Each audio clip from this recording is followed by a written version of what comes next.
Le Chalonnais Nicéphore Niepce invente la photographie en 1816. À Beaune, Jules Marais construit le fusil photographique pour décomposer le mouvement.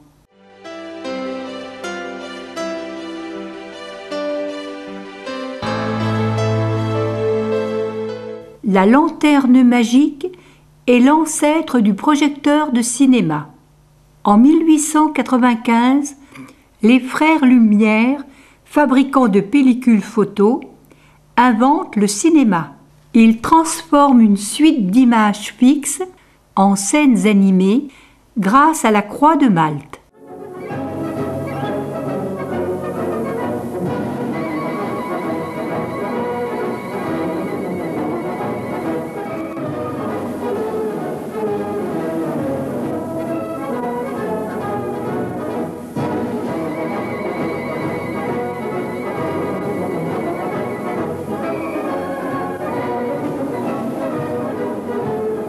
Le Carnaval 1914 est le premier film connu tourné à Chalon-sur-Saône.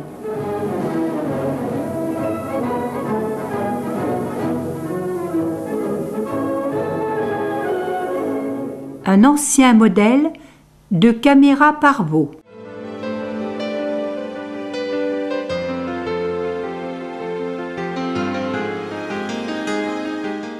L'objectif à focale variable est mis au point par Roger Cuvillier chez Sombertio à Dijon en 1949.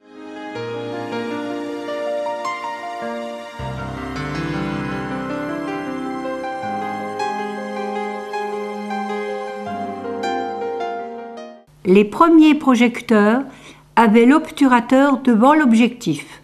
Le projecteur Lapierre emploie la pellicule pâtée 9 mm 5 à perforation centrale. Plus moderne, le 16 mm heurtier.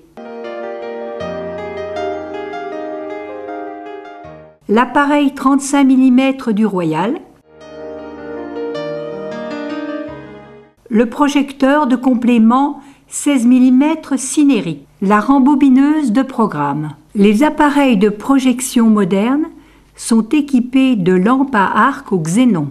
En cas de cassure, l'opérateur a recours à la colleuse, caméra pâtée 16 mm et film Kodachrome pour un reportage dans l'Ouest américain en 1983.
Pour chasser les soucis, les tracas, les ennuis, et voir tout sous un jour brillant. Suivez ce remède, excellent, sifflez en travaillant.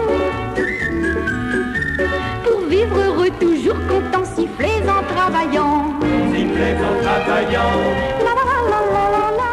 Pour les 100 ans du cinéma, l'Espace des Arts accueille les directeurs de la photographie. À 85 ans, Henri Alcan est un homme jeune. Son parcours professionnel se confond avec le premier siècle du cinéma. Il connaît l'évolution des caméras, de la première Debris jusqu'à la moderne Panavision, la Gaumont 1945 Reflex, caméra de reportage Arriflex 35 mm, caméra éclair de studio, la Mitchell américaine est associé aux grandes productions de Hollywood. It's a lovely world that's all around you. Count your treasures, you are well to do. There's so much to see that's absolutely free. And it's all for you. Don't you know that Lady Luck has found you? And she's by your side your whole life through. Pick your favorite site, you'll find the price is right, 'cause it's all. Le mouvement de caméra permet de réaliser un travelling subjectif, ici le regard du maître. Le trucage cache contre cache est employé pour filmer un personnage réel dans un décor de taille réduite. Josette Day, vedette de La Belle et la Bête, en compagnie de Jean Marais.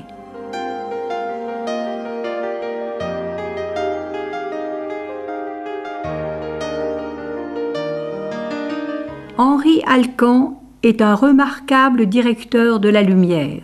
Lecture avec Viviane Legge. Une pause en compagnie de Danny Robin.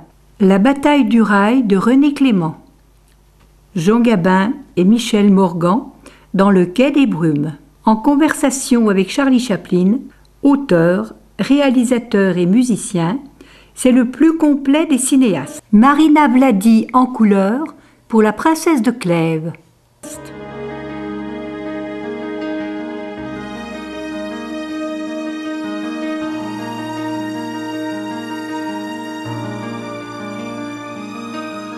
La Halle aux Grains devient le Pâté Palace. On y projette les films de Méliès, coloriés à la main.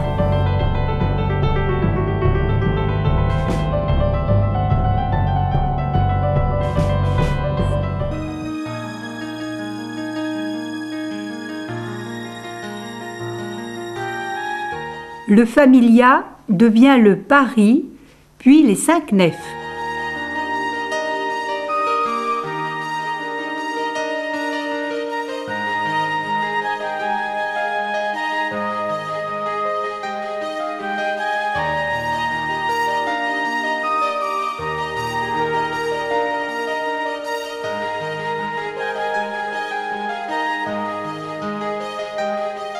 L'appareil de projection de la Scala. La Scala est démolie pour construire un immeuble.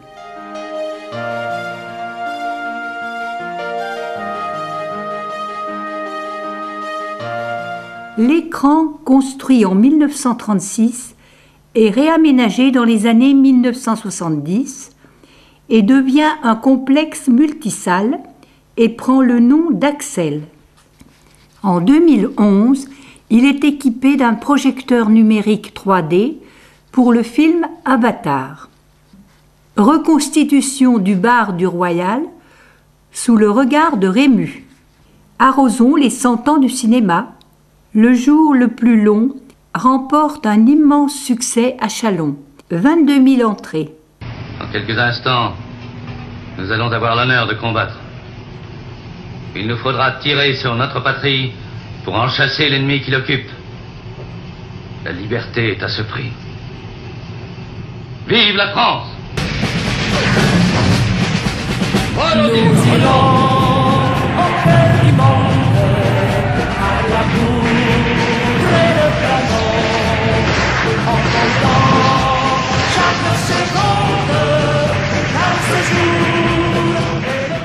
Après sa fermeture en 1982, le Royal est aménagé en appartements et magasins.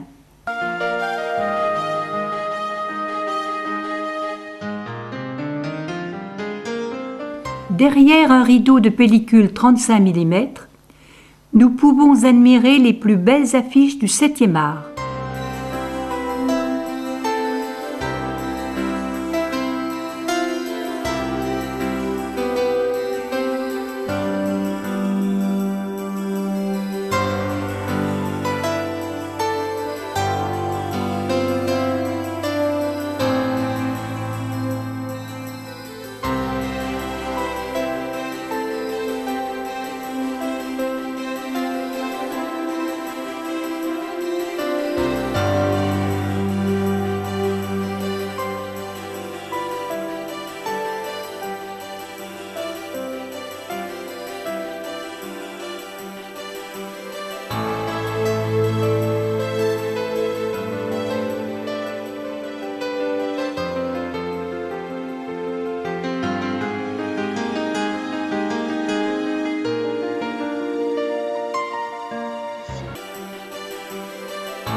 Un grand film du cinéma international, Autant en emporte le vent. Je me rappelle vous avoir déjà vu chez mon mari. Vous êtes trop gentille de vous en souvenir, Madame Wilkes.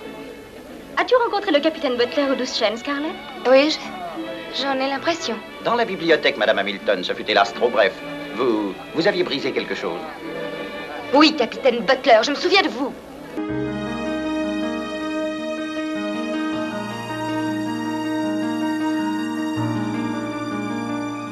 Pendant 5 décennies, Kodak fabrique des pellicules argentiques à Chalon-sur-Saône.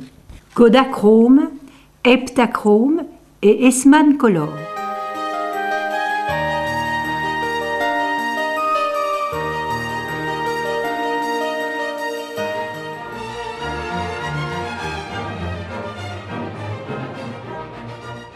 À partir d'un Eastman Color 16 mm, on peut tirer un positif 35 mm.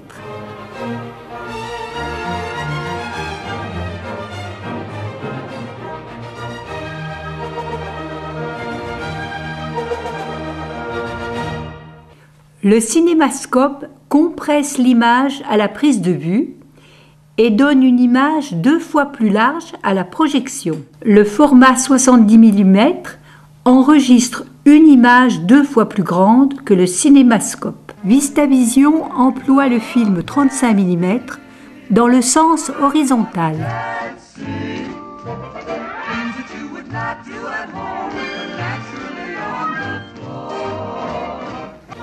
À Chalon-sur-Saône, la société De Vautis numérise les films argentiques pour les conserver sur disque. Alors notre domaine d'activité, c'est la numérisation de films argentiques. Donc plusieurs formats, le 8, Super 8, 9,5, 16 mm et les vidéos films classiques de cassette.